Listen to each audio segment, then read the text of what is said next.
All right. Hello and welcome to my internship presentation.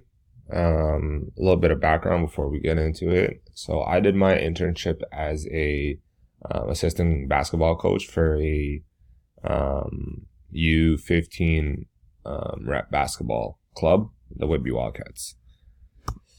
So without further ado, let's get into it. So I identified some of the problems or lack of gaps in the research. So there is a lack of research focusing on the transferability of coaching skills into pedagogy. So while there's a lot of research on effective sports coaching and there's a lot of research into pedagogy, there's not really an overlap or a connection in between this. So there are a few articles out there that are attempting to bridge this gap. However, they're few and far between, and there definitely needs to be more research focused in this area. My inquiry question was, so I looked at if the soft skills that make a coach effective, if they can be implemented into pedagogy and create a classroom culture which is conducive to soft skill development. I found soft skill development is really important, especially as students are graduating high school and university, and it's good to have a foundation of these skills because they make people very employable. So my learning goal was I wanted to look at I wanted to essentially observe the coach. So I said that through experiential learning, I will observe and implement some of the soft skills associated with coaching, such as leadership, communication, and decision making. My success criteria was as follows. I said I will attend games and practices. I will observe in detail the soft skills which are implemented in coaching. I will implement some of these skills by leading portions of practices. I'll take note of these and include them in my pedagogical practices, and I will be a positive role model and mentor to the youth on the team. I chose to use Gibbs' reflective cycle. I thought it was the theory that was most closely linked to what I was doing. This is a cyclical framework, and it's good for examining experiences and reflecting on them, and then being able to, implement changes for for repeated experiences. So I thought this was not only useful to me as a coach. So, for example, I could get feedback towards how I was doing in practices and perhaps improve on that. But I could also apply this framework later on when I was looking at taking the skills that I'd learned and apply them into teaching. So I thought it was good on more than one level. So my observations, what I observed from the coach was I noticed that the coaching styles, or like his coaching style, changed between practices and games.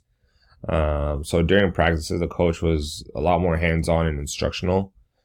Players had a lot less control over what was being practiced and what was not. So obviously we looked a lot of the skills and not only like fundamental skills, which we thought the team would need, but also like the schemes that we were going to run, how to run certain defenses and how to run certain offenses.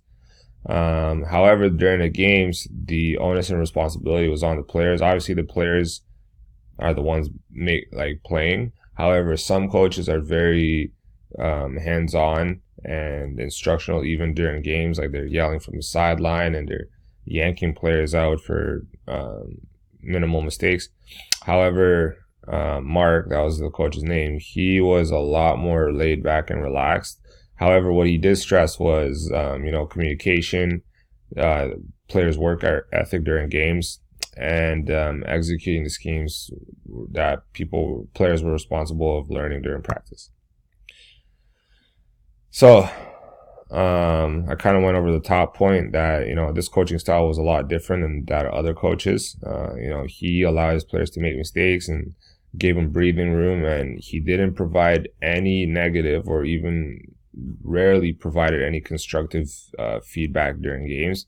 When I asked him about this, he said that he did that on purpose because it gets into players' heads. So he really reserves constructive feedback for practices. which I think was a pretty smart thing to do. And another thing I noticed that sometimes players tend to harp on each other and give each other negative comments or feedback during games. He is adamantly against that. So if he heard any of his players doing that, he would reduce their playing time, because he really wanted to stress positive encouragement and like team chemistry during games. So contextualizing these observations, what I noticed is three particular soft skills being hammered throughout my placement. So that was leadership. So this pertains specifically to Mark's leadership. His leadership styles varied based on circumstances and situations. For example, practices, they were more hands-on, more instructional. Players had less control, whereas in games, it was completely opposite. So I thought, he gave players a chance to experience both types of leadership styles. Communication, this was a big emphasis throughout both practices and games. So, players were encouraged to communicate with each other, both on offense and defense. And their success as a team was largely based upon their ability to communicate. And then interpersonal, this had to do with the way that players talk to each other. So for example, the negative feedback thing was very sternly enforced during games. Like, players were not allowed to say any negative comments to each other.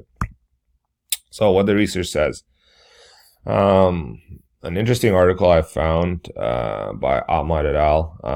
Shows that various classroom and school cultures and classroom cultures have vastly different effects on the development of soft skills at the secondary school level. So what they found out is that technical and vocational colleges tend to have students that have a higher proficiency in soft skill development based on the way that students interact with teachers and the school culture, whereas religious or public school systems have less proficient students coming out of those in terms of soft skill development.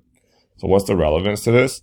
Essentially, the way that a teacher teaches and the way that their classroom environment is set up can be conducive to having students be proficient or develop these soft skills in high school.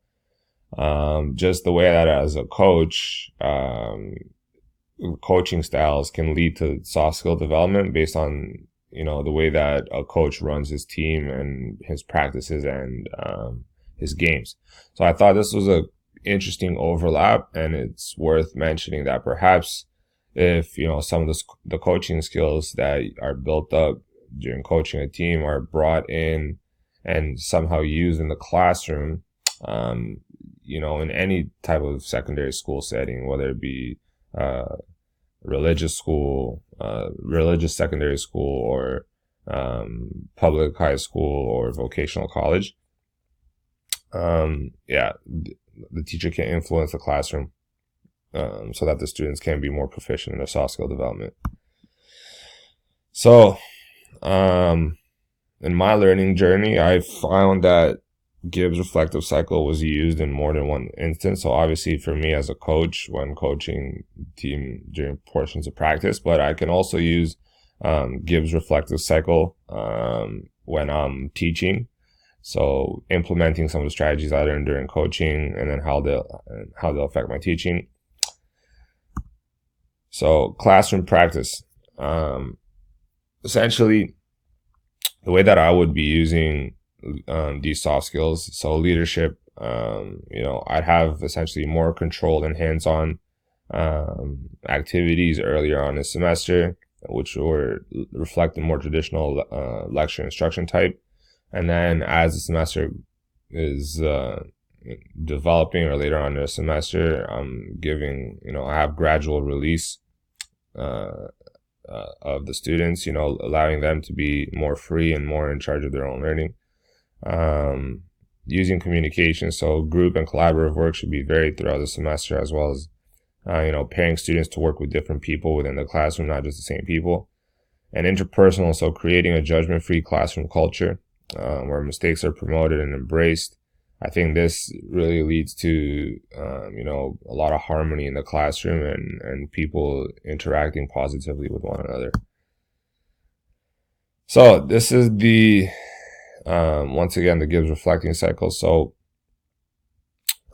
description, what happened, the different soft skills and coaching styles I learned, what were my feelings towards them, the evaluation about my experiences, and then analysis. How can I implement this? So this is particularly pertaining to how my experience in the placement can be incorporated into the classroom. So, what I learned on placement, what are my feelings toward it, contextualizing what I learned, analysis. So how can I implement this into the classroom?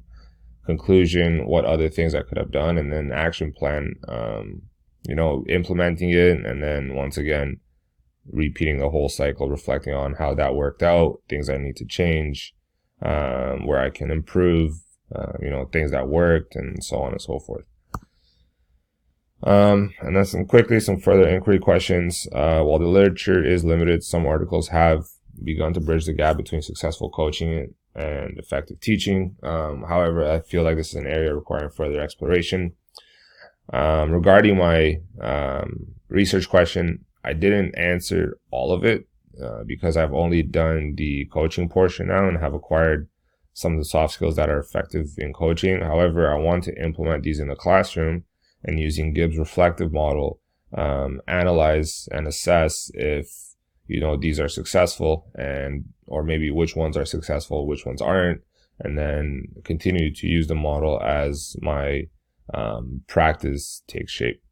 That was my presentation. I know I ran a little bit long, for which I apologize, but thank you very much, and enjoy the rest of your week.